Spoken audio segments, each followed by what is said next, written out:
Меѓународната еколошка акција Еколохлип по трет пат се организира. Има нуркачи од Македонија и од Балканскиот регион. Околу 70 нуркачи, а вкупната организација околу 100 луѓе. Па најфреквентно наоѓаме пластични амбалажи, метални конструкции, автомобилски гуми и други предмети. До сега имаме организирано над 50 акции. Очекуваме што помалку отпад да најдеме во Охридското езеро.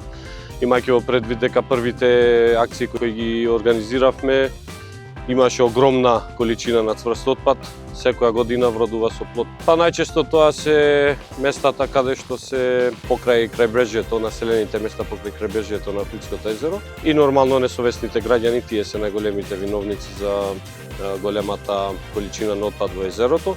Меѓутоа, исто така мора да напоменеме дека и вливот на реките се исто така голем загадувач.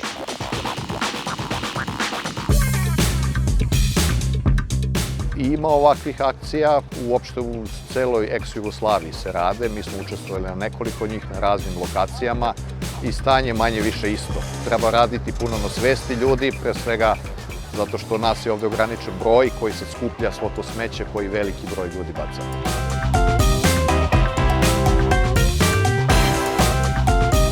Mogu reći da generalno stanje nije dobro. Ne znam zbog čega navika je da se smeće odlaže u jezera što nije u redu.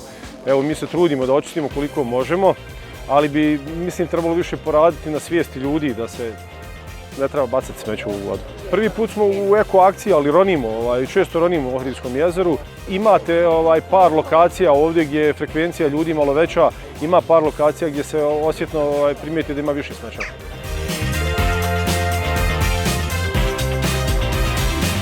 Ima dosta i opreme koje padne sa rekreativnih brodova, od opreme koriste kao bokobrane, bokoštitnike, stare automobilske gume ili stare ribarske alate koji ostanu pod dnu. Ronio sam par puta prije i naravno zavisno od lokacije gdje je veća frekvencija turista ima više smeća.